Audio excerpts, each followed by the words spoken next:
Welcome to Amigos IAS. నా పేరు Sudarshan Reddy. So నేను రీసెంట్ గా తెలంగాణ గ్రూప్ 1 లో 20th ర్యాంక్ వచ్చింది. అదేవిధంగా ఏపీఎస్సీ గ్రూప్ 1 మెయిన్స్ కూడా 3 సార్లు రాయడం జరిగింది.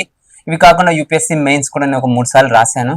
సో ఈ రోజు ఎలా వచ్చింది ఏపీఎస్సీ గ్రూప్ 1 పేపర్, సో మనకి ఏదైతే మే 3 నుంచి 9th వరకు జరిగిందో ఆ ఎగ్జామ్ క్వశ్చన్ పేపర్స్ అనేది ఎలా వచ్చాయి, ఎంత కట్ ఆఫ్ ఉండొచ్చు, సో ఎలా రాస్తే ఎక్కువ మార్క్స్ రావచ్చు అనే విషయం మీద మనం విశ్లేషణ చేస్తున్నాము. సో ఇది ఎందుకు అవసరం ఈ విశ్లేషణ అంటే, ఒకటి ఇప్పుడు మన ఎగ్జామ్స్ ఎలా జరిగాయి అనేది మనం తెలుసుకోవడం చాలా ఇంపార్టెంట్. ఎందుకంటే మనకి ఎలాంటి మార్క్స్ వస్తాయో మనం ఎస్టిమేట్ చేయొచ్చు. దాన్ని బట్టి మన యొక్క ఇంటర్వ్యూ ప్రిపరేషన్ కూడా మనం మొదలు పెట్టగలుగుతాము. రెండో విషయం ఏంటంటే, భవిష్యత్తులో మళ్ళీ గ్రూప్ 1 మెయిన్స్ రాయాల్సి వచ్చినప్పుడు మనం ఈ పేపర్లు ఎలా వచ్చాయో తెలుసుకోవడం చాలా ఇంపార్టెంట్. అదేవిధంగా ఎవరైతే ఫ్రెషర్స్ ఉన్నారో, ఫ్రెషర్స్ ఎగ్జామ్స్ ఎలాంటి క్వశ్చన్స్ వస్తున్నాయో ఆ విధంగా మన ప్రిపరేషన్ ఉండడం అనేది ఇంపార్టెంట్. అంతేగాని సిలబస్ లో ఉంది కదా అని మొత్తం చదువుకొని వెళ్ళడం కాదు. సో అందుకని ఈ విశ్లేషణ చూస్తే క్వశ్చన్ పేపర్స్ ఎలా వస్తున్నాయో మనం తెలుసుకుంటాం. దానికి అనుగుణంగా మన ప్రిపరేషన్ అనేది మనం మార్చుకోగలుగుతాము. సో ఈ పాయింట్స్ మీద ఈ రోజు మనము ఏపీఎస్సీ గ్రూప్ 1 లో జరిగిన 5 papers, especially SA paper 1, paper 2, paper 3, paper 4, paper 5 మీద ఈ విశ్లేషణ అనేది మనం చేస్తున్నాము. సో అందులో ఫస్ట్ ఎస్ఏ పేపర్ ఎలా వచ్చింది అనేది మనం చూసామంటే, ఒకటి మన సిలబస్ లో మనకి 7 టాపిక్స్ ఉండడం జరిగింది. Current affairs, socio political, socio economical, socio environmental, cultural issues, civic science మరియు రిఫ్లెక్టివ్ టాపిక్స్. మొదటి పాయింట్, మీరు అసలు సిలబస్ ని ఫాలో అయ్యారా లేదా అంటే, మనం అడిగిన క్వశ్చన్స్ చూస్తే సిలబస్ ని పూర్తిగా ఫాలో కాలేదు. అంటే మనం ఏదో కొన్ని ఏరియాస్ చదువుకొని మన ఎగ్జామ్ లో ర్యాంక్ తెచ్చేసుకుందాం, అన్ని ఎస్ఏలు రాసుకొని వెళ్దామంటే ఒకటి తప్పు. కాబట్టి అన్ని టాపిక్స్ చదవాలి. కొన్నిసార్లు ఏంటంటే మనకు సిలబస్ కి అనుగుణంగా ఉండవు క్వశ్చన్స్, ఎందుకంటే పేపర్ ఎవరైతే సెట్ చేస్తారో వాళ్ళ మైండ్ మీద డిపెండ్ అయి ఉంటుంది. కొన్నిసార్లు వాళ్ళు గైడ్ లైన్స్ ఏమి పూర్తిగా పాటించరు. సో అది ఒక ట్రెండ్ మనం అబ్జర్వ్ చేయగలుగుతున్నాం. రెండో ట్రెండ్ చూస్తే కరెంట్ అఫైర్స్, ఏవైతే ఇష్యూస్ న్యూస్ లో ఉన్నాయో వాటినే వీళ్ళు క్వశ్చన్స్ గా మారుస్తున్నారు. కొన్నిసార్లు దానికి సంబంధించిన స్టాటిక్ బ్రాడర్ ఇష్యూ ఏదైతే ఉందో ఆ బ్రాడర్ ఇష్యూ అనేది అడగడం మొదలవుతుంది అనమాట. అందులో మనం చూసామంటే ఒకటి ఎథనిక్ కాన్ఫ్లిక్ట్స్ ఇన్ ఇండియా, ఇది socio environmental issue, socio political issue. So ఇది చూడడానికి static question, national integration inclusive development ఎలా అవుతుంది. కానీ రీసెంట్ గా మణిపూర్ లో ఏదైతే ఇష్యూ నడుస్తుందో, కుకీస్ కి మరియు మేటిస్ మధ్య అయితే కాన్ఫ్లిక్ట్ నడుస్తుంది, దాన్ని దృష్టిలో పెట్టుకొని ఈ క్వశ్చన్ అనేది అడగడం జరిగింది అనమాట. దాన్ని దృష్టిలో పెట్టుకొని ఈ క్వశ్చన్ అనేది అడగడం జరిగింది. సో ఎవరైతే కరెంట్ అఫైర్స్ కీన్ గా ఫాలో అవుతున్నారో వాళ్ళు ఎటువంటి క్వశ్చన్స్ ఎగ్జామ్ లో రాబోతున్నారు ముందే గెస్ చేయొచ్చు అనమాట. సో రెస్ట్ క్వశ్చన్ చూడండి, 3 లాంగ్వేజ్ ఫార్ములా, ఇది కూడా ఇష్యూ. తమిళనాడులో హిందీ ఉండాలా వద్దా, 3 లాంగ్వేజ్ ఉండాలా, 2 లాంగ్వేజ్ ఉండాలా అనే ఇష్యూ మీద నడిచింది. సో ఆ ఇష్యూ అయితే నడుస్తుంది, దాని మీదే వాళ్ళు క్వశ్చన్ అనేది ఫ్రేమ్ చేయడం జరిగింది. Next demographic dividend. సో ఈ క్వశ్చన్ కూడా ఎప్పుడు న్యూస్ లో ఉంటుంది. డెమోగ్రఫిక్ డివిడెండ్, మనం ఏ విధంగా డెమోగ్రఫిక్ డివిడెండ్ మనం తీసుకోవాలి. చంద్రబాబు నాయుడు గారి ఒక స్టేట్మెంట్ ఉంటుంది, పిల్లల్ని 2 కాదు ఇంకా ఎక్కువ మంది కనండి, 1 కాదు ఇంకా 2 ఇంకా ఎక్కువ కనండి, ఎందుకంటే మనకు డెమోగ్రఫిక్ డివిడెండ్ అనేది తగ్గిపోతుంది. సో అందుకే rethinking the population explosion narrative. So population పెరగడం తప్పుగా మనం పరిగణిస్తున్నాము, కానీ చంద్రబాబు నాయుడు గారి స్టేట్మెంట్ ఉంటుంది, పిల్లల్ని ఎక్కువ మంది కన్నప్పుడే మనం ఆ డెమోగ్రఫిక్ డివిడెండ్ ని ఎక్కువ మనం అందిపుచ్చుకోగలము, లేకపోతే మనం లేబర్ అంతా ముసలోళ్ళు అయిపోతారు అనే స్టేట్మెంట్ క్లియర్ గా ఆయన ఏదైతే స్టేట్మెంట్ చెప్పారో, మీరు కావాలంటే మన స్వర్ణాంధ్ర 2047 డాక్యుమెంట్ ఉంటుంది, సపరేట్ గా population and human resource development అనే టాపిక్ ఉంటుంది. అందులో ఎక్స్క్లూజివ్ గా ఫెర్టిలిటీ రేట్ మీద వాటి మీద డిస్కషన్ జరిగింది. సో అందులో నుంచే క్వశ్చన్ పికప్ జరిగింది. సో మనం ఈ క్వశ్చన్ చూసామంటే ఏదైతే నెరేటివ్స్ ఏదైతే డిస్కషన్ జరుగుతున్నాయో వాటి మీద ఈ క్వశ్చన్స్ రావడం జరిగింది. సో ఒక ఆస్పిరెంట్ గా ఎటువంటి నెరేటివ్స్, ఎటువంటి ఇష్యూస్, డిస్కషన్స్ ఉన్నాయి అనేది తెలుసుకోవడం అనేది చాలా ముఖ్యం. సో నెక్స్ట్ క్వశ్చన్ చూడండి, ఇది డీలిమిటేషన్ కి సంబంధించింది. ఈ డీలిమిటేషన్ కూడా రీసెంట్ గా న్యూస్ లో ఉంది. తమిళనాడులో వాళ్ళ సీఎం మీటింగ్ పెట్టడం జరిగింది, సౌత్ ఇండియన్ స్టేట్స్ యొక్క సీఎంస్ అందరూ అటెండ్ అయ్యారు. సో వాళ్ళు డిస్కషన్ చేశారు ఈ డీలిమిటేషన్ యొక్క ఎఫెక్ట్ మన సదర్న్ స్టేట్స్ మీద ఎలా ఉండబోతుంది, సీట్లు తగ్గుతాయి, దీని యొక్క ఇంపాక్ట్ ఏంటి అనే డిస్కషన్ జరిగింది. అదే విధంగా ఆంధ్రప్రదేశ్ యొక్క కొన్ని ఎస్ఏస్ ఆంధ్రప్రదేశ్ డెవలప్మెంట్ మీద, ఆంధ్రప్రదేశ్ ఇష్యూస్ మీదే ఉంటుంది. సిలబస్ లో ఆంధ్రప్రదేశ్ మెన్షన్ చేయకపోయినా వాళ్ళు అడిగే అవకాశం ఉంటుంది. కాబట్టి ఆంధ్రప్రదేశ్ నుంచి ఎప్పుడు ఎస్ఏస్ వస్తాయన్నమాట, అది మనము ఖచ్చితంగా మనం ప్రిపేర్ అవ్వాలి. నెక్స్ట్ ఇంకోటి చూడండి, వాటర్ స్ట్రెస్ ఇన్ ఇండియా. ఇది 2018 గ్రూప్ 1 లో ఆల్రెడీ అడిగారు, వాటర్ ఇష్యూస్ మళ్ళీ అడిగారు. సోషల్ ఎన్విరాన్మెంటల్ ఇష్యూస్ లో కొన్ని ఇంపార్టెంట్ టాపిక్స్ ఉంటాయి, like climate change, global warming, ఈ వాటర్ స్ట్రెస్, ఇటువంటి అవి ఎప్పుడు స్కోప్ ఉంది రావడానికి.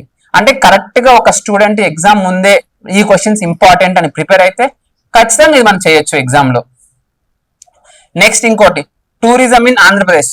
మీరు కానీ చూసారంటే స్వర్ణాంధ్రలో కానీ లేకపోతే చంద్రబాబు నాయుడు గారు ప్రతి మీటింగ్ లో చూడండి టూరిజం అనేది తీసుకొని రావాలి, tourism 20% of the Andhra Pradesh economy అవ్వాలి అనే ఎక్కువ ఇంపార్టెన్స్ టూరిజం కి ఇవ్వడం జరిగింది. అందుకని టూరిజం బేస్డ్ ఎస్ఏ వచ్చింది. ఈ టూరిజం రిలేటెడ్ క్వశ్చన్స్ చాలా సార్లు ఎకానమీలోను ఇంతకు ముందు ఎస్ఏస్ లోను వాటిలోను ఏపీ రిలేటెడ్ దాంట్లో అడుగుతారు.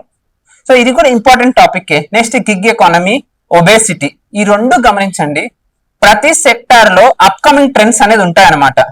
ఇప్పుడు ఇండస్ట్రీలో లేబర్ సెక్టార్ లో ఉన్న ట్రెండ్ ఏంటి? గిగ్ ఎకానమీ, కొత్తగా ఎవాల్వ్ అవుతున్న ఎకానమీ గిగ్ ఎకానమీ. మరియు డిసీజెస్ లో మీరు చూసారంటే లేటెస్ట్ నాన్ కమ్యూనికేబుల్ డిసీజెస్. ఇండియాలో నాన్ కమ్యూనికేబుల్ డిసీజెస్ అనేది ఎక్కువైపోతున్నాయి రోజుకి. అందులో ఒబేసిటీ ఎక్కువైపోతుంది. చిన్న పిల్లలు కూడా బాగా లావ్ అయిపోతున్నారు అనమాట. బాలభీముల్లాగా లావ్ అయిపోతున్నారు, బాలభీముల్లాగా లావ్ అయిపోతున్నారు. దీని యొక్క ప్రాబ్లమ్స్ ఏంటి అంటే మనం గుర్తుపెట్టుకోవాల్సింది ప్రెసెంట్ ట్రెండ్స్ ఏవైతే ఉన్నాయో అటువంటి వాటి మీద ఎస్సే అడిగారు. సో ఇవన్నీ మనం ముందే ప్రిపేర్ అయ్యి గెస్ట్ చేయగలం. అంటే ఎవరైతే హార్డ్ వర్కింగ్ చేసిన ఆస్పిరెంట్ ఎవరైతే ఉన్నారో వాళ్ళందరూ ఇవి గెస్ట్ చేయారు. సో ఎవరైతే ముందే ప్రిపేర్ అయ్యి మంచి డేటా, మంచి కొటేషన్స్, మంచి ఇన్ఫర్మేషన్ తో వాళ్ళు ఎగ్జామ్ హాల్లోకి వచ్చారో వాళ్ళు చాలా బాగా రాయడం జరిగింది. సో మిగతా వాళ్ళు కూడా మీడియం గా అయితే రాశారు. అంటే నా దృష్టిలో ఈ పేపర్ అనేది కష్టమైన పేపర్ కాదు అని చెప్పి ఈజీ పేపర్ కూడా కాదు. ఎస్ఏ ఎప్పుడు ట్రిక్కీ, ఎంత బాగా రాస్తాం ఎగ్జామ్ హాల్ అనేది ఎప్పుడు ఇంపార్టెంట్ అనమాట. మన దగ్గర ఉన్న కంటెంట్ ని ఏ విధంగా కన్వర్ట్ చేయగలుగుతున్నాం అనేది ఎప్పుడు ఇంపార్టెంట్. సో ఎస్ఏలో యావరేజ్ స్కోర్ జనరల్ గా ఒక టాపర్ కి ఎంత ఉంటాయంటే 70 to 75 ఉండడం జరుగుతుంది. కొంతమందికి ఎక్సెప్షనల్ గా 80 క్రాస్ అవుతాయి, కానీ జనరల్ గా ఒక గుడ్ స్టూడెంట్ అంటేనే 70 to 75. 70 బిలో వస్తున్నాయంటేనే డేంజర్ మార్క్. అంటే మన గుడ్ స్టూడెంట్ గుడ్ స్కోర్ అయితే కాదు, యావరేజ్ స్కోర్స్. మిగతా వాటిలో ఎక్కువ వస్తే కాంపన్సేట్ అయింది, కానీ 70 బిలో వస్తుందంటే average performance. 60 to 70 average performance, below 60 వచ్చిందంటే వర్స్ట్ పర్ఫార్మెన్స్. ఇంకా వాళ్ళకి వెరీ లో ఛాన్సెస్ ర్యాంక్ రావడం అనేది. 60 to 70 వస్తే కనీసం ఇంటర్వ్యూ కాల్ అయినా వస్తుంది. సో కొన్నిసార్లు వేరే పేపర్స్ లో మంచిగా వస్తే కాంపన్సేట్ కూడా అవుతుంది అనమాట. బిలో 60 వచ్చాయంటే మన పర్ఫార్మెన్స్ డౌన్. సో నా దృష్టిలో ఈ పేపర్ సిన్స్ ఎవరైతే బాగా ప్రిపేర్ అయ్యి వచ్చారో ఎగ్జామ్ హాల్ కి వాళ్ళు ఖచ్చితంగా మినిమం 70 వస్తాయి. సో 70 to 75 ఈ ఎస్ఏలో మనం స్కోర్ ఈ ఎస్ఏలో ఈ పేపర్ లో స్కోర్ చేయగలుగుతాము. సో నా రేటింగ్ దీనికి ఇచ్చేది మోడరేట్. ఇది ఎస్ఏకి సంబంధించిన నా analysis. Next history, culture, geography of India and Andhra Pradesh. So ఎంతో మందికి హిస్టరీ కొంతమంది టఫ్ అవుతుంది, కొంతమంది ఎన్నో సంవత్సరాల నుంచి ఎవరైతే ఫీల్డ్ లో ఉంటారో వాళ్ళకి ఈజీ అయిపోతుంది. కానీ ఈసారి పేపర్ డిఫరెంట్ గా ఉంది. ఏంటి ముఖ్యమైన డిఫరెన్స్ అంటే ప్రతిసారి ఏవైతే ఇంపార్టెంట్ ఏరియాస్ అనుకుంటున్నామో లైక్ కల్చర్ ఆఫ్ కాకతీయస్, లేకపోతే administration of Cholas, local self government of Cholas, ఇలా ఇంపార్టెంట్ టాపిక్స్ అడిగేవాళ్ళు. కానీ ఈసారి ఏవైతే మిస్లేనియస్ టాపిక్స్ ఎవరైతే ఎక్కువ చదవరో వాటి మీద ఫోకస్ చేయడం జరిగింది. హిస్టరీ ఎవరైతే డెప్త్ గా చదువుతారో వాళ్ళే ఈ క్వశ్చన్ పేపర్ అటెంప్ట్ చేయగలిగారు, ఎస్పెషల్లీ 2 to 3 క్వశ్చన్స్. ఏదో చాయిస్ ఉన్న వల్ల చాలా మంది బతికిపోయారు. నిజంగా చాయిస్ లేకపోతే హిస్టరీ పేపర్ లో 10లో only history, Indian history, AP history చెప్తున్నాను, 10లో 7-8 రాయడం కూడా కష్టమయ్యేది. కానీ చాయిస్ ఉన్న వల్ల చాలా మంది బతికిపోయి సేవ్ అయ్యి వచ్చారు. అయినా సరే 1-2 క్వశ్చన్స్ లో వాళ్ళు ఖచ్చితంగా ఇబ్బంది పడ్డారు. For example origin and expansion of Indus valley civilization అడిగారు. ఎవరు చదవరు ఇది, కానీ Indus valley civilization important. Last 2 times అడిగారు. ఒకసారి టౌన్ డెవలప్మెంట్ అడిగారు, ఇంకోసారి లెగసీ ఆఫ్ హైవేస్ అడిగారు. ఈసారి ఆ 2 కాకుండా ఆరిజిన్ అండ్ ఎక్స్పాన్షన్ జనరల్ గా వెరీ లీస్ట్ 1% పీపుల్ అయినా ప్రిపేర్ అయ్యి ఉండొచ్చు. అది కూడా రాశారు లేదా నాకైతే డౌటే. So analyse the teachings of Buddha and Mahavira. ఇప్పుడు analyse what are the teachings of Buddha and Mahavira అడగలేదు. అనలైజ్ దాని యొక్క ఇంపాక్ట్, సోషో ఎకనామిక్ ఇంపాక్ట్ అనేది ఎలా ఉంటుంది అనే వాటి మీద వాళ్ళు క్వశ్చన్ అడగడం జరిగింది. నెక్స్ట్ క్వశ్చన్ కూడా చూడండి. కళ్యాణి చాళుక్యాస్. ఎవరు అందరు బదామి చాళుక్యాస్, ఈస్టర్న్ చాళుక్యాస్ ఎక్స్పెక్ట్ చేస్తారు, కానీ వాళ్ళు కళ్యాణి చాళుక్యాస్ అడిగారు. కొంతమంది గుడ్ స్టూడెంట్స్ ఎవరైతే సీరియస్ గా ప్రిపరేషన్ ఉన్నారో వాళ్ళు రాయగారు, కానీ వాళ్ళు బతికిపోయింది ఏంటంటే సూఫీ మూవ్మెంట్. సో చాలా మంది వచ్చిన స్టూడెంట్స్ సూఫీ మూవ్మెంట్ రాశారు, బతికిపోయారు, సేఫ్ జోన్ లో పడిపోయారు అనమాట. So next establishment of east India company direct question. Activities of Christian machineries, ఇది కూడా డైరెక్ట్ క్వశ్చన్. ఎవరైతే కాదు వీడికి ఎగ్జాంపుల్స్ మంచిగా ఎగ్జాంపుల్స్ రాస్తూ ఫ్లో చార్ట్స్ ఎగ్జాంపుల్స్ రాస్తూ నీట్గా పాయింట్ వైజ్ ఎవరైతే రాస్తారో వాళ్ళకి అడ్వాంటేజ్. హిస్టరీలో ఒకటి ఇంపార్టెంట్ పాయింట్ ఏంటంటే మ్యాప్స్ వేయాలి. ఎవరైతే ఇప్పుడు మీరు సపోజ్ ఎక్స్పాన్షన్ ఆరిజిన్ అడిగారు, ఇండస్ వ్యాలీ సివిలైజేషన్ యొక్క మ్యాప్ అనేది మనం చూపించడం చాలా ఇంపార్టెంట్. కళ్యాణ్ చాళుక్యాస్ వేస్తే కళ్యాణ్ చాళుక్యాస్ యొక్క టెరిటరీ ఏంటి, క్యాపిటల్ ఏంటి అనేది మనం చూపించాలి. Establishment of east India company అంటే ఇండియా మ్యాప్ వేసి ఎక్కడెక్కడికి వచ్చారు, సూరత్ దగ్గరకు వచ్చారా, మన ఆంధ్రప్రదేశ్ లో మచిలీపట్నం దగ్గరకు వచ్చారా, ఆ ట్రేడింగ్ పాయింట్స్ అనేది మనం చూపిస్తే ఇంపాక్ట్ ఎక్కువ ఉంటుంది. సో ఆ ఇంపాక్ట్ కావాలంటే కొన్ని మ్యాప్స్ లాంటివి వేయాలి. So permanent settlement direct expected question, safety value theory expected question. So next role of moderates direct question, ఇవన్నీ సిలబస్ లో నుంచి direct question. Major movements led by Mahatma Gandhi, syllabus లో ఏవైతే గాంధీ అండ్ ఫేస్ అని ఉంది అదే క్వశ్చన్ అడిగారు. సో వీళ్ళు సిలబస్ ని ఫాలో అయ్యారు, కానీ ఒకటి రెండు క్వశ్చన్స్ ఎవరైతే ఎక్స్పెక్ట్ చేయలేదో ఆ క్వశ్చన్స్ అడగడం జరిగింది. నెక్స్ట్ చూడండి, ఇది ఏపీ బైఫర్కేషన్ యొక్క impact of loss of Hyderabad, ఇది కూడా డైరెక్ట్ క్వశ్చన్ ఏదైతే సిలబస్ లో నుంచిందో ఆ పాయింట్ ఇచ్చి అడిగారు.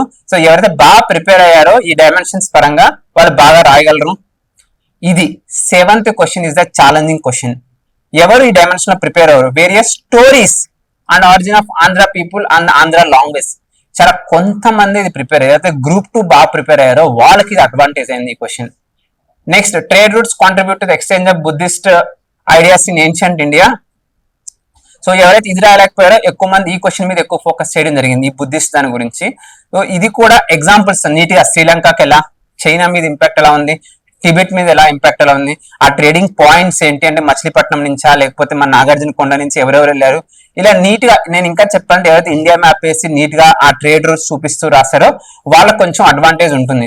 హిస్టరీ అంటేనే ఈ మ్యాప్స్ వేయాలి, ఏం ఓన్లీ జోగ్రఫీలు వేస్తాం అనుకుంటారు, కానీ మీరు ఒకటి ఎవాల్యుయేటర్ మైండ్ సెట్ అర్థం చేసుకోవాలి. వాళ్ళు డిగ్రీ లేకపోతే ఇట్లా ప్రొఫెసర్స్ వాళ్ళు వస్తారనమాట, వాళ్ళకి ఇటువంటి మ్యాప్స్ అనేది ఎక్కువ ఇంపాక్ట్ ఎక్కువ చూపిస్తుంది.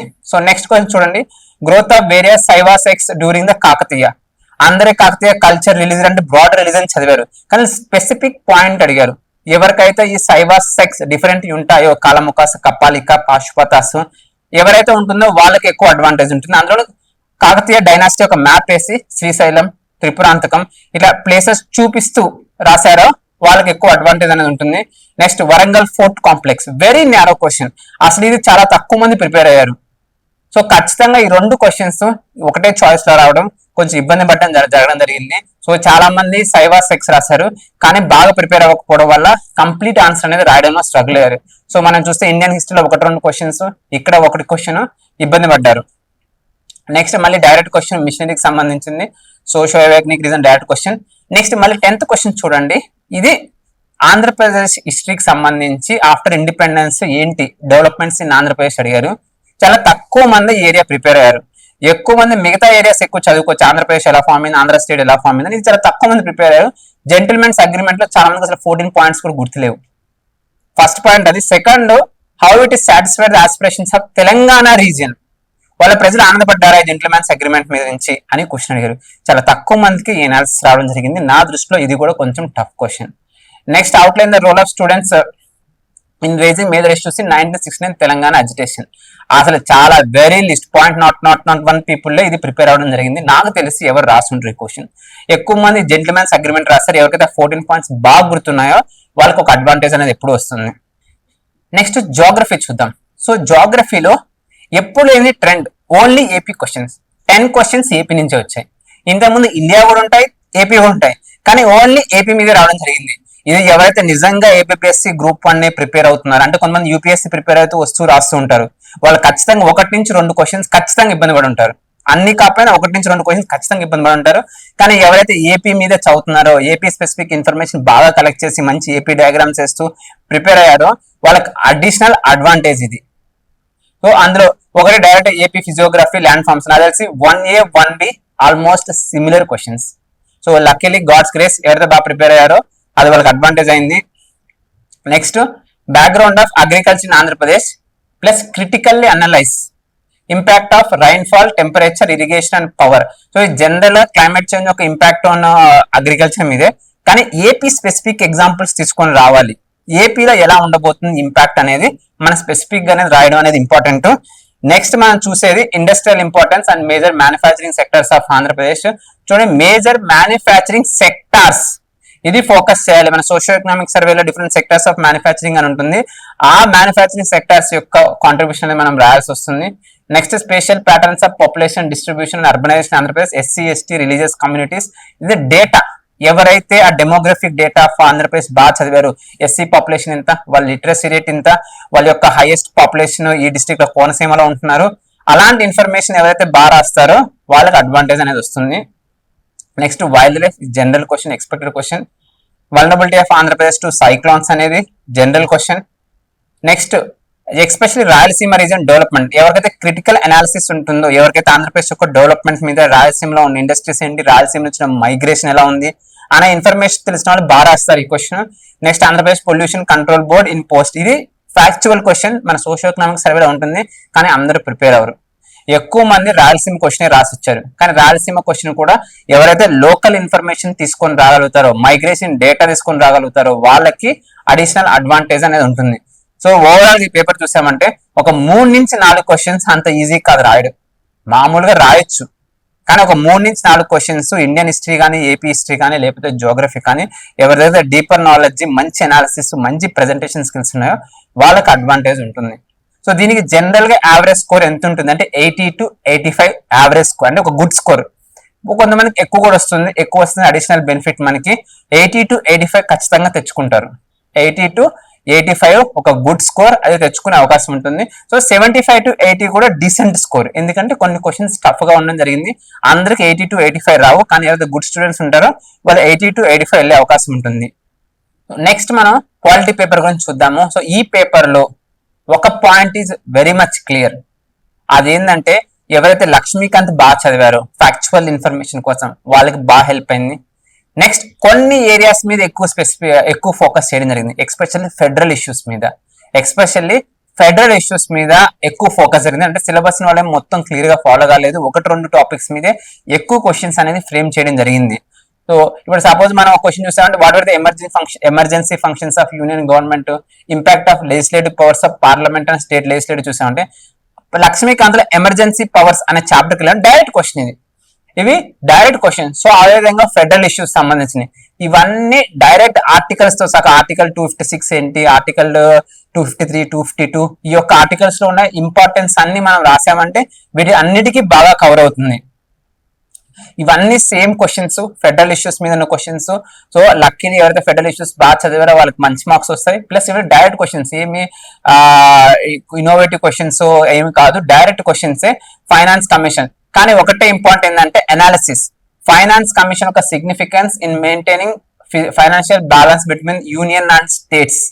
సో అందరు ఫైనాన్స్ కమిషన్ యొక్క పవర్స్ అవుతారు, కానీ ఎనాలిసిస్ నిజంగా ఎలా బ్యాలెన్స్ చేయబోతుంది అనే విషయాన్ని కూడా మనం తెలుసుకోవాలి, అది ఇక్కడ హెల్ప్ అవుతుంది. So significance of 73rd constitution amendment act అడిగారు. Plus strengthening grass root democracy, అంటే నిజమైన అనాలిసిస్ ఎవరికైతే ఉందో, ఓ మంచి ఎగ్జాంపుల్స్ ఎవరైతే చేయగలరు. సపోజ్ ఉమెన్ రిప్రజెంటేషన్ పెరిగిపోతుంది, 33% ఇచ్చారు, కానీ కొన్ని స్టేట్స్ లో 50% కూడా ఇవ్వడం జరిగింది. దాని వల్ల ఇంతమంది ఉమెన్ సర్పంచెస్ అనేది వస్తున్నారు. ఇలాంటి డేటా ఎవరైతే తీసుకొని రాగలుగుతారో వాళ్ళకి అనేది ఎప్పుడు అడ్వాంటేజ్ ఉంటుంది. Next steps followed by Indian parliament in transforming bill into direct. మనం కానీ లక్ష్మీకాంత్ పార్లమెంట్ చాప్టర్ కానీ మనం ఓపెన్ చేసి చూసామంటే అందులో different stages of enacting bill అనేది ఉంటుంది. First reading, second reading, third reading, direct ఆ పాయింట్స్ రాసి సరిపోతుంది. లెజిస్లేటివ్ కౌన్సిల్స్ వర్సెస్ రాజ్యసభ, మళ్ళీ direct Rajya Sabha powers, council powers చూసి మనం కంపేర్ చేయగలిగామంటే డైరెక్ట్ మనం క్వశ్చన్ రాగలుగుతాం. 5th క్వశ్చన్ అనేది ఉన్న వాటిలో కల్లా కొంచెం ట్రిక్కీ క్వశ్చన్. సో మన యొక్క రైట్స్ ని ఏ విధంగా మనం ప్రొటెక్ట్ చేయొచ్చు, సో బ్రాడర్ అండర్స్టాండింగ్ ఆఫ్ మన ఫండమెంటల్ రైట్స్ కానీ జ్యుడిషియరీ సిస్టమ్ కానీ ఉంటే వాళ్ళే రాయగలరు.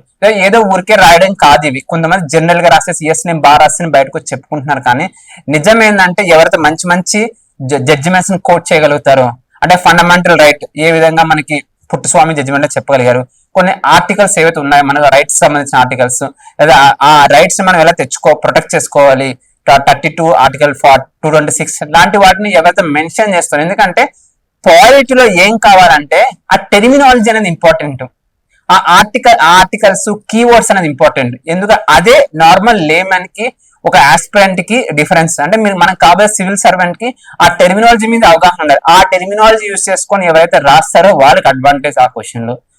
అదే విధంగా 2 కాన్స్టిట్యూషనల్ అమెండ్మెంట్స్ సిలబస్ లో డైరెక్ట్ కాన్స్టిట్యూషనల్ అమెండ్మెంట్స్ ఉన్నాయి. సో మనం అన్ని ఇంపార్టెంట్ కాన్స్టిట్యూషనల్ అమెండ్మెంట్స్ తెలుసుకుంటాం, ఫస్ట్, 42nd, 44th అట్లా. అందులో ఏవైతే జుడిషియరీ మీద ఇంపాక్ట్ ఉందో, అంటే ఆర్టికల్ 1 అవ్వచ్చు, ఆర్టికల్ 42 అవ్వచ్చు, లేకపోతే 99th కాన్స్టిట్యూషన్ అమెండ్మెంట్ ఎన్జేసి అవ్వచ్చు, వాటిలో ఉన్న ప్రొవిజన్స్ ని మెన్షన్ చేస్తూ ఎవరైతే రాస్తారో వాళ్ళకి ఈ చాప్టర్ అడ్వాంటేజ్ ఉంటుంది. Especially 42nd is the mini constitution, అంటే హైయెస్ట్ ఇంపాక్ట్ ఇండియన్ జుడిషియరీ. ఎందుకంటే ఈవెన్ బిగ్ జ్యూరిస్డిక్షన్ కూడా కట్టేస్తారు జుడిషియరీ మీద. ఆ క్వశ్చన్స్ ఎవరైతే రాస్తారో వాళ్ళకే ఇందులో అడ్వాంటేజ్ ఉండడం జరుగుతుంది. నేను చెప్తున్నానా, ఒకటి కంటెంట్ ఉండడం వేరు, ఆ కంటెంట్ ని బాగా రాయడం వేరు. అంటే ఎగ్జామ్ ఓరియంటేషన్ లో రాసి ఎవాల్యుయేట్ ఇంపాక్ట్ మీరు ఇంప్రెస్ చేయగలిగితే ఒక 10 మార్కులకి 6, అప్పుడప్పుడు 7 కూడా వస్తుంది. ఊరికే మనకు వచ్చిందంటే డామ్ చేసి వస్తే 4-5 మార్క్స్ కూడా రావు.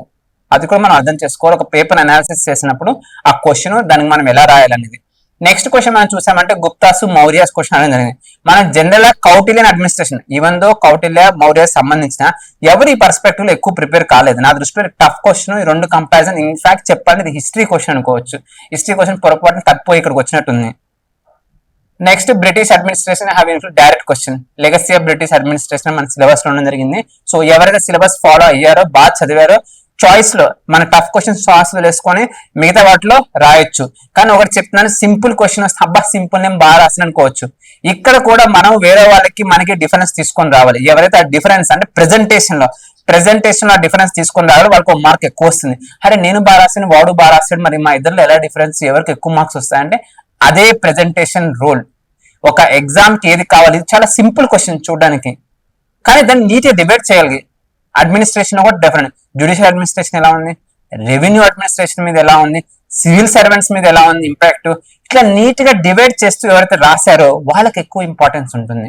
మంచి మంచి కీవర్డ్స్ ఎవరైతే రాశారో వాళ్ళకి అడిషనల్ మార్క్స్ వస్తుంది అనమాట. నెక్స్ట్ న్యూ పాలసీస్, అది 7th chapter direct implementation of policies కి. So new education policies very much important. దాని పర్స్పెక్టివ్ లోనే ఎడ్యుకేషన్ లో పాలసీలు వచ్చిన డిఫరెంట్ చేంజెస్ ఏంటని అడిగారు, డైరెక్ట్ క్వశ్చన్. నెక్స్ట్ ఇంకోటి direct policy implementation, policy formulation లో ఉన్న గ్యాప్ ఏంటి, డైరెక్ట్ సిలబస్ లో issues in the implementation of policies అనేది డైరెక్ట్ క్వశ్చన్. సో ఎవరైతే బాగా చదివారు. నెక్స్ట్ సివిల్ సొసైటీ, ఇది కూడా direct question. NGOs direct question. National commission for women మన సిలబస్ లో స్టాచ్యుటరీ క్వాజీ జ్యుడిషియల్ బాడీస్ అని ఉంది, దానికి సంబంధించి direct question. NCW statutory body. కానీ చూడండి ఇన్ అండర్ విచ్ యాక్ట్ అని అడిగారు. అంటే స్టాటిక్ ఇన్ఫర్మేషన్ కూడా మనం ఎంతో కొంత కలెక్ట్ చేసుకోవాలి దానికి సంబంధించింది. So next constitutional provisions empower the formation of quasi judicial bodies, అంటే basic information of quasi judicial bodies అడిగారు. Basic information article 32, article 226, article 324 election commission సంబంధించింది. Next NCSC, national commission for SC, national commission for ST, ఇవన్నీ quasi judicial bodies. Finance commission, CAG, ఇవన్నీ quasi judicial bodies కున్న constitutional provisions. అంటే వాళ్ళ యొక్క articles ఏవైతే ఉన్నాయో ఆర్టికల్ రాయాలి, దానికి సంబంధించిన ఎక్స్ప్లెనేషన్ ఇవ్వాలి. చాలా తక్కువ మంది దీన్ని జస్టిఫై చేయగలిగారు. అనుకున్నంత ఈజీ కాదు ఈ క్వశ్చన్. ఎవరైతే ఆర్టికల్ రాస్తూ దానికి సంబంధించిన పవర్స్ ప్రొవిజన్స్ రాస్తారో వాళ్ళకి advantage. Next social audit direct question. Good governance direct question. So ఏమని చెప్పొచ్చు, right to information is the key for good governance అని కూడా ఒక సెకండ్ ARC ఒక స్టేట్మెంట్ కూడా ఉంటుంది. సో ఇవి డైరెక్ట్ క్వశ్చన్స్. సో మనం ఇబ్బంది పెట్టలేదు ఈ డైరెక్ట్ క్వశ్చన్స్. నెక్స్ట్ మనం ఎథిక్స్ కానీ మనం చూసామంటే ఎథిక్స్ ఇస్ అనలిటికల్. ఎవరిదైతే నిజమైన అనాలిసిస్ ఉందో ఆ టైంలో రాయగలరో వాళ్ళకి అడ్వాంటేజ్. నిజమైన ఎథిక్స్ ఉన్న వాళ్ళు కాదు. ఎగ్జామ్ లో ఎవరైతే నిజంగా అంటే ఇన్ఫర్మేషన్ ని రిట్రీవ్ చేసి ఫాస్ట్ గా ప్రొడ్యూస్ చేయగలరో వాళ్ళకి అడ్వాంటేజ్ అని వచ్చింది. So direct questions, public servants కి వాళ్ళ యొక్క ఫంక్షనింగ్ కి, పబ్లిక్ ఫంక్షనింగ్ కి పర్సనల్ వాల్యూస్ కి ఉన్న లింక్ ఏంటి. సపోజ్ నేను ప్యాట్రియార్కల్ మైండ్ ఉంటే ఉమెన్ పాలసీస్ ఇంప్లిమెంటేషన్ లో ఒక స్టెప్ బ్యాక్ వెనుకుంటున్నాను. అదే ఉమెన్ ఎంపతి నాకు ఎక్కువ ఉందంటే, కంపాషన్ వీకర్ సెక్షన్స్ వైపు ఉన్నాయంటే స్కీమ్స్ బాగా ఇంప్లిమెంట్ చేయగలుగుతాను. ఇట్లా పర్సనల్ వాల్యూస్ ఏ విధంగా ఇంపాక్ట్ అవుతుందని క్వశ్చన్ అడిగారు. అనాలిసిస్ ఎవరైతే బాగా అంటే సిలబస్ లో నుంచే తీశారు కదా. అనాలిసిస్ ఎవరికైతే మంచి నాలెడ్జ్ ఉందో, ఎక్స్పెషల్లీ యూపీఎస్సీ ఆస్పిరెంట్స్ ఎవరైతే ఉన్నారో వాళ్ళు కూడా బాగా రాశారు ఈ క్వశ్చన్స్. ఇవన్నీ నేను వాళ్ళకి ఇటువంటి క్వశ్చన్స్ చాలా సార్లు అడిగారు. సో ఇటువంటి యూపీఎస్సీ నేచర్ ఆఫ్ క్వశ్చన్స్ ఇప్పుడే కాదు, లాస్ట్ ఇయర్ కూడా ఎథిక్స్ ఇటువంటి క్వశ్చన్స్ రావడం జరిగింది. Ethical accountability in governance direct వచ్చే విజిల్ బ్లోవర్స్ గురించి అడిగారు. Direct question whistle blowers.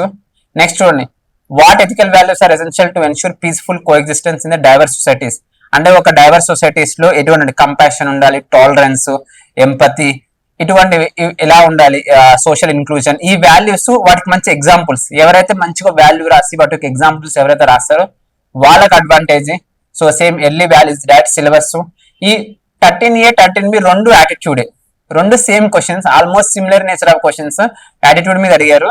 So ఎవరైతే ఏరియాస్ అన్ని బాగా చదివారు, కోడ్ ఆఫ్ ఎథిక్స్ సిలబస్ లో మెన్షన్ చేశారు.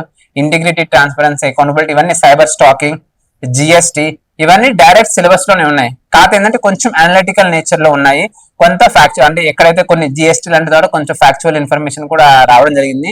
అంటే discuss the regulatory framework of GST, article 269A, article 279A, ఇటువంటివి కూడా అడగడం జరిగింది అనమాట. సో ఇది పాలిటిక్స్ సంబంధించింది. సో నా అనాలిసిస్ పాలిటీ పేపర్ ఎలా ఉందంటే, ఎవరైతే కొంచెం డీసెంట్ గానే ప్రిపేర్ అయ్యారో వాళ్ళకైతే ఖచ్చితంగా మోడరేట్ టు ఈజీ లెవెల్కి వెళ్తుంది. కానీ ఎవరైతే ప్రిపరేషన్ లో వెనుకున్న, ఎవరైతే ఆర్టికల్స్ చూడకుండా జస్ట్ అనాలిసిస్ చదువుకెళ్లారో వాళ్ళు మాత్రం స్ట్రగుల్ అవుతారు ఈ పేపర్ లో.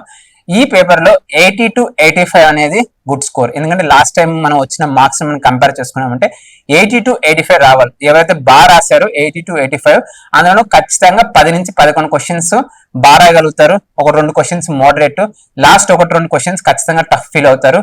ఎవరైతే 10 నుంచి 11 బాగా రాశారో వాళ్ళకి ఖచ్చితంగా మినిమం 80 రావాలి. 80 వస్తాయి కూడా. కొంచెం ప్రెజెంటేషన్ స్కిల్స్ బాగా మెయింటైన్ చేస్తే 85కి వెళ్తారు, ఇంకా 90 కూడా వెళ్ళగలుగుతారు ఇంకొంచెం ఎక్కువ క్వశ్చన్స్ బాగా రాయగలిగితే. సో నా ఎస్టిమేషన్ గుడ్ స్కోర్ ఎంత అంటే 80 to 85. నెక్స్ట్ మనం ఎకానమీ చూద్దాం. ఎకానమీ క్వశ్చన్స్ ఎలా వచ్చాయి? సింపుల్. ఎకానమీ కొన్ని కీ క్యారెక్టరిస్టిక్స్ మనం ఐడెంటిఫై చేస్తాం. ఒకటి లెంగ్తీ, వెరీ లెంగ్తీ పేపర్. అసలు నిజంగా 4 hours ఇస్తే కానీ పేపర్ మనం కంప్లీట్ చేయాలి. 44 pages సరిపో, 50-60 pages వాళ్ళు కంప్లీట్ చేయాలంటే ఒక్కొక్క క్వశ్చన్ 3-4 క్వశ్చన్స్ కలిపి పెట్టేశారు. అసలు ఒక్కదానికి ఎన్ని పాయింట్స్, ఒకదానికి జనరేట్ చేసుకుంటే వెళ్తే 5 పాయింట్లు కూడా వస్తున్నాయి. కానీ 5 పాయింట్లు రాసుకుంటూ వెళ్తే పేజ్ సరిపోదు, టైము సరిపోదు. సో ఆ లిమిటెడ్ కంటెంట్, ఆ అన్లిమిటెడ్ కంటెంట్ ని లిమిటెడ్ స్పేస్ లో మనం ఎలా తీసుకొస్తాం అనేది బిగ్ ఛాలెంజ్ గా మారిపోయింది. 3 hours లో రాసే పేపర్ అయితే కాదు, 4-5 hours రాసిన పేపర్ ఇది. Very lengthy paper. కానీ ఒకటైతే మనం అబ్జర్వ్ చేస్తే సిలబస్ ని ఫాలో అయ్యారు. వాళ్ళు ఎక్కడా సిలబస్ ని డివేట్ అవ్వలేదు. ఇన్ఫాక్ట్ సిలబస్ లో ఏదైతే పాయింట్ ఉందో యాస్టీస్ కీవర్డ్ ని పికప్ చేసి దాన్ని inclusive development core, women empowerment అలా లింకప్ చేసి అడిగేశారు క్వశ్చన్. సో ఇక్కడ ఇంపార్టెంట్ పాయింట్ ఏంటంటే, ఈ లెంగ్తీ పేపర్ ని ఎవరైతే టైం బాగా మేనేజ్ చేస్తారో వాళ్ళకి advantage.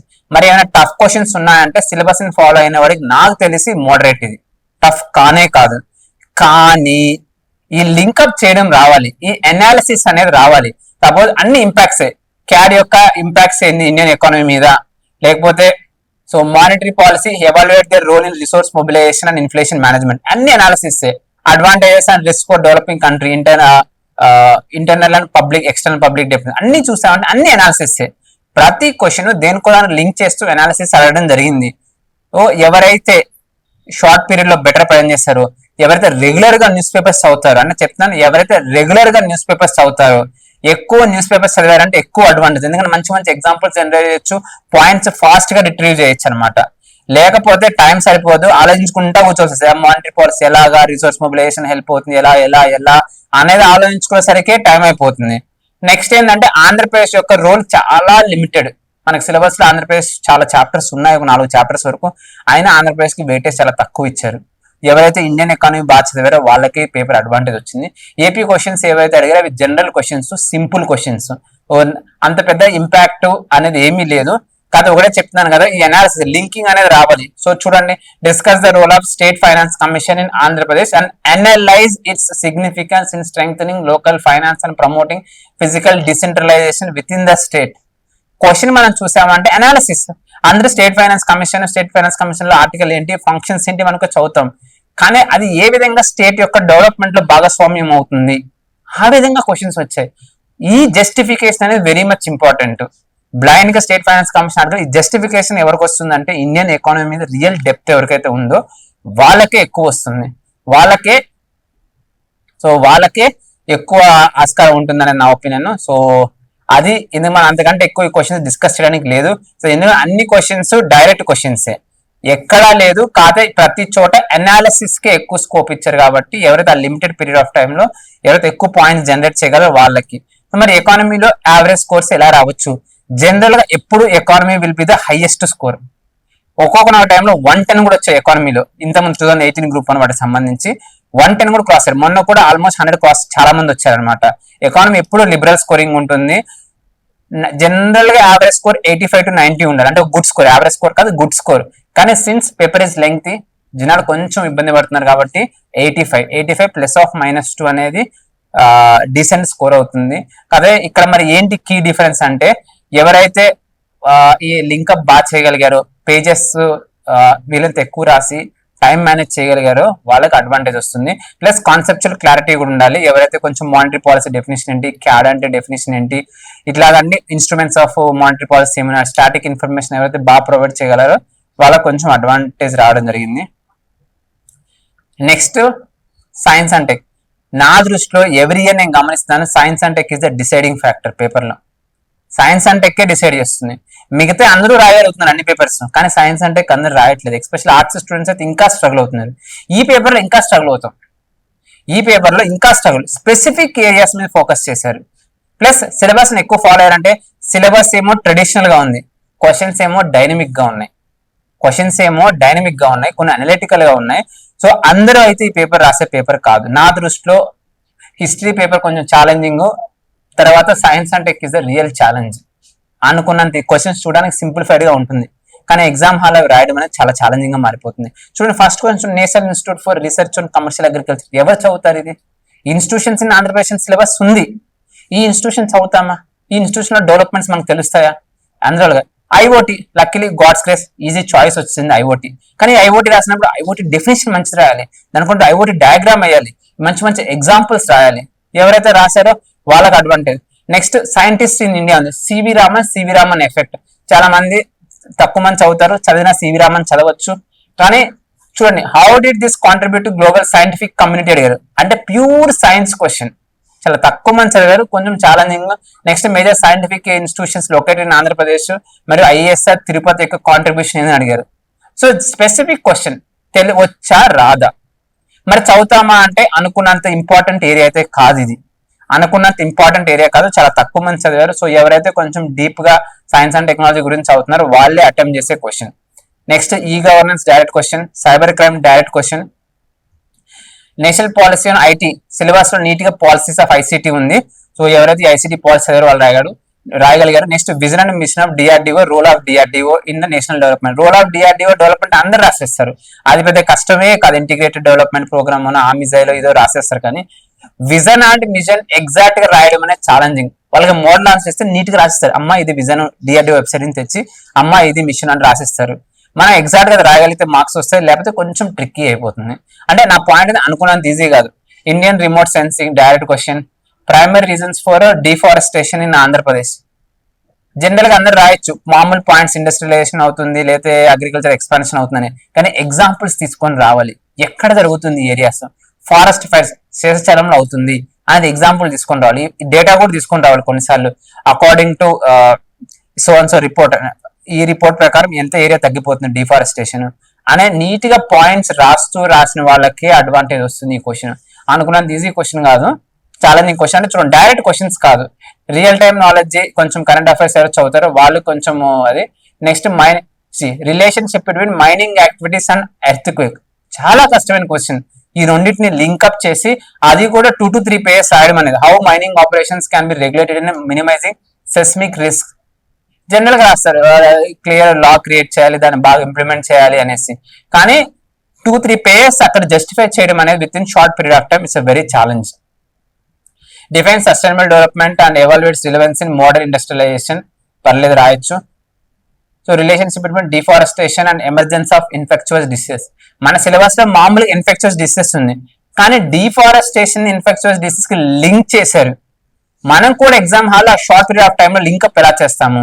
Animal wild life conflict ఎలా వస్తుంది? కొత్త జూనాటిక్ డిసీజెస్ సపోజ్ మనం చూస్తాం, ఎవరి ఇయర్ ఏదో డిసీజ్ వస్తుంది. ఇప్పుడు కోవిడ్ వచ్చింది, నిఫా వైరస్, ఇవన్నీ ఎక్కడి నుంచి వస్తున్నాయి? డిఫారెస్టేషన్ అవ్వడం వల్ల యానిమల్స్ హ్యూమన్ తో కాంటాక్ట్ వచ్చి ఆ డిసీజ్ అనేది స్ప్రెడ్ అవుతుంది. కానీ ఈ ఇన్ఫర్మేషన్ ని మనం 2 pages లో రాయగలమా? Biggest question. సో లక్కీలీ వాడు ఎన్విరాన్మెంటల్ ఇంపాక్ట్ అసెస్మెంట్ అడిగారు, ఈజీ క్వశ్చన్, చాలా మంది ఇదే రాసుకొని వచ్చారు. Next different types of natural resources. మన సిలబస్ డైరెక్ట్ న్యాచురల్ రిసోర్సెస్ ఉంది, సో అవి మనం రాయొచ్చు. న్యాచురల్ రిసోర్సెస్ అంటే water, air, mineral resources, soil, అది డైరెక్ట్ సిలబస్ లోనే ఉంది. So government initiatives. Next key principles of integrated solid waste management, discuss their role in waste hierarchy అని అడిగారు. వెరీ టఫ్ క్వశ్చన్ ఇది. ఎవరైతే కరెక్ట్ గా చదువుంటారో అదే రాయగలరు, కానీ అందరూ చదవరు ఆ ఏరియా, కాబట్టి ఇది టఫ్ క్వశ్చన్. చూడండి ఎన్ని కష్టమైన క్వశ్చన్స్ ఉన్నాయో. లక్కీలీ గాడ్స్ గ్రేస్ పైన చాయిస్ ఈజీ క్వశ్చన్ వచ్చింది కాబట్టి రాయగలుగుతున్నారు. లేదా అది కూడా తెలియదు అంటే మనం ఎగ్జామ్ మార్క్స్ లూజ్ అయిపోతాం, ఏదో ఒకటి రాస్తాం, టెన్షన్ వచ్చేస్తుంది, టైం వేస్ట్ అయిపోతుంది, నెక్స్ట్ క్వశ్చన్ మీద కూడా ఇంపాక్ట్ పడుతుంది. నెక్స్ట్ చూడండి, very specific question, plant derived biopharmaceuticals in promoting sustainable health care. Very అంటే ఆయుర్వేద, వాటి రిలేటెడ్ మెడిసిన్స్ ఏ విధంగా ఉంటుంది ట్రీట్మెంట్, ఒక సర్పగంధ కావచ్చు, ఓపియం కావచ్చు, వాటి యొక్క ట్రీట్మెంట్ మనం ఏ విధంగా వాడుకోగలుగుతున్నాం అనేది. Application of green pharmacy principles. So very tough question, అదేమంత ఈజీ కాదు. సినిమందో సిలబస్ లో గ్రీన్ ఫార్మసీ ఉన్న అది అటెంప్ట్ చేయడం చాలా కష్టం. Differentiate conventional non conventional and explain the relevance in energy sector. ఇది కొంచెం ఈజీ క్వశ్చన్, ఎందుకంటే సిలబస్ లో కన్వెన్షనల్ నాన్ కన్వెన్షనల్ ఉంది. ఎవరు సిలబస్ ఫాలో అయ్యారో కాకపోతే ఇక్కడ డెఫినేషన్ ఇంపార్టెంట్, నీట్ గా రాయాలి. కన్వెన్షనల్ అంటే ఏంటి, నాన్ కన్వెన్షనల్ అంటే ఏంటి, ఆ డిఫరెన్షియేట్ ఎవరైతే బాగా రాస్తారో వాళ్ళకి అడ్వాంటేజ్ ఈ question. Major disaster initiatives direct syllabus, so direct రాసేయచ్చు ఈ క్వశ్చన్. ఇది మళ్ళీ next tough question, legislative framework for controlling air and water pollution.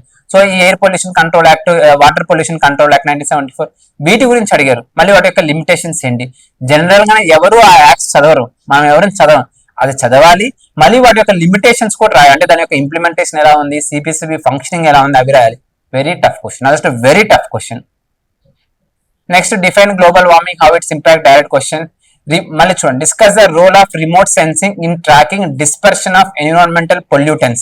Environment ని, ఇస్రోని, స్పేస్ ని లింక్అప్ చేసి అడిగారు question. So very challenging question. Implications for human health in affected regions, highlighting limitations and future improvements. Very tough question ఇది. So luckily పైన question కానీ తెలిస్తే okay, అది కూడా తెలియపోయారంటే వాళ్ళు ఇంకా ఇబ్బంది పడతారు. ఒక క్వశ్చన్ కొంచెం సిలబస్ లింక్ అవుతుంది, ఇంకో క్వశ్చన్ చూడండి. ఇక్కడ మనం తెలుసుకోవాల్సింది నేచర్ ఆఫ్ క్వశ్చన్స్, ఏ విధంగా లింక్ చేస్తున్నారు అనేది. భవిష్యత్తు మనం అర్థం చేసుకోవాలి. ఇంకా ఎప్పుడు సైన్స్ అంటే ఇలా ట్రెడిషనల్ గా ట్యూబర్క్లోసిస్ అంటే ఎలా వస్తుంది, దాని యొక్క ప్రివెంటివ్ మెజర్స్ ఏంటి, డయాగ్నోసిస్ ఏంటి, అవి అడగట్లేదు ఇప్పుడు. No more that kind of questions. Even last year 2022 group 1 లో 2 క్వశ్చన్స్ అడగడం ఆపేశారు. ఇప్పుడు అంతే ఇట్లా లింకింగ్ క్వశ్చన్స్. ఇప్పుడు ప్రెసెంట్ ట్రెండింగ్ పాండమిక్ ప్రిపేర్నెస్ అటువైపు ఉంది, సో అటువంటి క్వశ్చన్స్ ఎక్కువ అడుగుతున్నారు. Regulatory framework for GMO crops. మన జనరల్ గా జిఎంఓ క్రాప్స్ యొక్క డెఫినేషన్ ఏంటి, దాని యొక్క అప్లికేషన్స్ ఏం చదువుతున్నాం, కానీ రెగ్యులేటరీ ఫ్రేమ్వర్క్ అడిగారు. అంటే ఏ విధంగా మనం జిఎంఓ క్రాప్స్ రెగ్యులేట్ చేస్తున్నాము, suppose genetic engineering appraisal committee, FSSA rules ఎలా ఉన్నాయి, అటువంటిది అడిగారు. Next Indian biotechnology development strategy. Biotechnology ఉంది కానీ బయోటెక్నాలజీ డెవలప్మెంట్ స్ట్రాటజీ, ఎవరైతే స్ట్రాటజీ చదువుకెళ్లారో వాళ్ళే రాయగలరు. సో 12th క్వశ్చన్ 2 క్వశ్చన్స్ కష్టంగా ఉన్నాయి, 2 క్వశ్చన్స్ కష్టంగా ఉండడం జరిగింది. Describe the components and functioning of vaccine, define genetic engineering its apply. Genetic ఇది డైరెక్ట్ క్వశ్చన్, వ్యాక్సిన్ కూడా చాలా వరకు direct question. So next question చూడండి, role of biotechnology in controlling the poultry farming, bacterial disease అంటే microbial infections ఏదైతే poultry areas లో వస్తున్నాయో వాటి కంట్రోల్ యూజింగ్ బయోటెక్నాలజీ ఓన్లీ వాళ్ళు అడిగింది. అండ్ ఐటీఓ స్పేస్ అడగట్లేదు. ఇది ఎవరికైతే రియల్ నాలెడ్జ్ ఉందో, సో మన సిలబస్ లో ఏమో పౌల్ట్రీ ఇన్ఫెక్షన్స్ అని ఉంది, బర్డ్ ఫ్లూ అని, కానీ వాళ్ళు అది అడగలేదు. ఎలా బయోటెక్నాలజీ యూస్ చేసుకుని అంటే లింకింగ్ క్వశ్చన్. ఎవరి దగ్గర అయితే ఈ అంటే ఇది కూడా రీసెంట్ గా యూస్ లో ఉంది, మన బర్డ్ ఫ్లూ అనేది మన ఈస్ట్ గోదావరిలో వాటిలో వచ్చింది. దాన్ని కంట్రోల్ ఎలా చేస్తామని అప్లికేషన్ ఓరియంటెడ్ క్వశ్చన్. అంటే డయాగ్నోసిస్ లో ఎలా కంట్రోల్ చేస్తాం, సర్వేలెన్స్ ఎలా కంట్రోల్ చేస్తాం, స్ప్రెడ్, ట్రీట్మెంట్, అలా అన్నిటికీ అడగడం జరిగింది question. Next urban infrastructure in pandemic preparedness. So ఆ పాండమిక్ అవుట్ బ్రేక్స్ వస్తే ఏ విధంగా చేస్తాం అనేది. సో కోవిడ్ టైంలో అర్బన్ ఏరియాస్ లో ఏమేమి చేశారు, టెక్నాలజీ యూస్ చేసుకొని ఈ మైక్రోబియల్ డిసీజ్ అవుట్ బ్రేక్స్ అంటే కోవిడ్ లాంటిని ఎలా కంట్రోల్ చేయొచ్చు అనేది. ఇది కూడా అప్లికేషన్. ఎవరి దగ్గర అయితే రియల్ నాలెడ్జ్ ఉందో సైన్స్, అంటే బట్టి కొట్టుకుని ఏదో బుక్ చదువుకొని వచ్చేస్తే రాయలేము ఈ క్వశ్చన్స్. సో సిలబస్ చూసి అని డైరెక్ట్ గా సిలబస్ ఎక్కడా లేవు, కానీ వాళ్ళు అటువంటి క్వశ్చన్స్ అనేది అడుగుతున్నారు, మనం అర్థం చేసుకోవాలి ఇవన్నీ. Next dynamics of respiratory tract infections in densely populated areas, importance of IPR in academic and industrial research collaboration. Direct importance of IPR అడగలేదు, అకాడమిక్ ఇండస్ట్రియల్ కొలాబరేషన్స్ లో ఐపీఆర్ యొక్క రోల్ ఏంటని అడిగారు. So specific question. ఇటువంటి specific questions కి 2-3 pages రాయడం అనేది ఎప్పుడూ ఛాలెంజింగ్. సో ఎవరు రాయగలరు అంటే ఎవరి దగ్గర అయితే ఎక్స్టెన్షన్ నాలెడ్జ్ ఉందో, డీప్ నాలెడ్జ్, కొంచెం బాగా చదువుకొచ్చారో, ఈ లింకింగ్ మైండ్ సెట్ ఉందో వాళ్ళే రాయగలరు. సో దీని నుంచి మనం ఏం అర్థం చేసుకోవాలి, ఏదో బ్లైండ్ గా ఏదో బుక్ మీద క్వశ్చన్ చదువుకొని వస్తే అవ్వదు. సైన్స్ అండ్ టెక్ సంబంధించి ఈ లింకింగ్, ఈ అనాలిసిస్, జనరల్ సొసైటీలో జరిగే ఇష్యూస్ ఏంటి చెప్పాను, పౌల్ట్రీ అవుట్ బ్రేక్ అవుతుంది. సో ఇటువంటి ఆ ఇష్యూస్ మీద అవగాహన ఉండి ఆ టైంలో సైన్స్ అండ్ టెక్నాలజీని ఎలా అప్లై చేస్తున్నారో చదివిన వాళ్ళకి అడ్వాంటేజ్ ఉంటుంది ఈ క్వశ్చన్. నా దృష్టిలో చూడడానికి క్వశ్చన్ సింపుల్ గా ఉన్న 2 పేజెస్ రాసే క్వశ్చన్స్ కావు ఇవన్నీ. కొంతమంది హాఫ్ పేజీ 1 పేజ్ లో అయిపోతుంది, ఇంకేదో సోర్తో ఫిల్అప్ చేస్తున్నారు. సో అందుకనే ఇది టఫ్ క్వశ్చన్. జనరల్ గానే సైన్స్ అండ్ టెక్నాలజీ తక్కువ మార్క్స్ వస్తున్నాయి. సో నా దృష్టిలో యావరేజ్ ఇది 75 to 80. మిగతా వాటికంటే టఫ్ ఏరియాస్ 75 to 80 మార్క్స్ వచ్చాయంటే ఈ పేపర్ అనేది చాలా గ్రేట్, చాలా అంటే చాలా గ్రేట్. సో ఓవరాల్ గా నేను చెప్పేది ఏంటంటే ఇప్పుడు వచ్చిన ఏపీఎస్సీ గ్రూప్ 1 ఎవరు బాగా రాయగలరు అంటే ఎవరి దగ్గర అయితే extension knowledge, current affairs, news paper చదువుతూ, ఎక్కువ హిస్టరీ లాంటి ఏరియాస్ బాగా డీప్ గా చదువుతూ, ఎవరైతే చేయగలరో వాళ్ళే కంటెంట్ జనరేట్ చేయగలరు. అది the first point. Second point, ఈ కంటెంట్ ని ఒక మంచి ప్రెజెంటేషన్ అంటే యూపీఎస్సీ లాగా ఫ్లో చాట్స్ వేసుకుంటూ వెళ్ళిపోతాము, అలా కీవర్డ్స్ చూపిస్తాం, అది కాదు. ఇప్పుడు నీట్ గా అండర్లైనింగ్ కూడా అవకాశం ఇచ్చారు. ప్లస్ మన ఎవాల్యుయేటర్స్ అనేది లోకల్ స్టేట్ ప్రొఫెసర్స్ చేసే ఎవాల్యుయేషన్ నీట్ గా ఒక మంచి ఇంట్రొడక్షన్ రాసి ఒక డయాగ్రామ్ వేసి పాయింట్స్ 1 by 1 రాసుకుంటే ఒక మంచి కన్క్లూషన్ ఎవరైతే రాస్తారో, ఒక చాట్ జీపీటీ లాంటి ఆన్సర్ ఎవరైతే రాగలుగుతారో వాళ్ళకి అడ్వాంటేజ్ ఉంటుంది. Flow charts UPS class short cuts వాడితే రాదు. ఎవరైతే ఈ ప్రెజెంటేషన్ చేశారో వాళ్ళకి అడిషనల్ గా 1 క్వశ్చన్ 1 మార్క్ అడిషనల్ వస్తే అర్థం చేసుకుని 60 క్వశ్చన్లకి 60 మార్కులు ఎక్కువ వస్తాయి. అంటే ఒక 400 రావాల్సిన విద్యార్థికి 460 వస్తుంది. ఈ డిఫరెన్స్ అనేది ఒక ప్రెజెంటేషన్ ద్వారా చేస్తాం. ఎవరైతే ప్రెజెంటేషన్ బాగా చేస్తారో వాళ్ళకి అడిషనల్ మార్క్స్ అనేది రావడం జరుగుతుంది. సో నేను అనుకునేది కట్ ఆఫ్ దృష్ట్యా మనం చూసామంటే, so general essay scores average scores తక్కువ ఉంటాయి, అందుకే 70 to 75 ఇందా మనం అనుకున్నట్టు.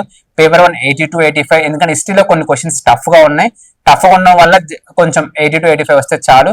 75 to 80 వచ్చినా కూడా మేనేజబుల్ స్కోరే. Paper 2 80 to 85.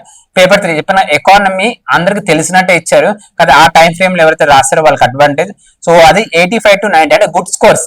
ఈ స్కోర్ లో మీరు పడ్డారు, బాగా రాశారంటే 15 స్కోర్, ఒక 10 క్వశ్చన్లు బాగా రాసి 2-3 యావరేజ్ గా రాసి 1-2 అటు ఇటు రాస్తే కూడా మీరు ఇక్కడికి రావచ్చు. పేపర్ 4 నా దృష్టిలో వెరీ ఛాలెంజింగ్. 70 to 75 వచ్చిందంటేనే గుడ్ స్కోర్స్. 75 to 80 వచ్చినట్టు వెరీ గుడ్ స్కోర్.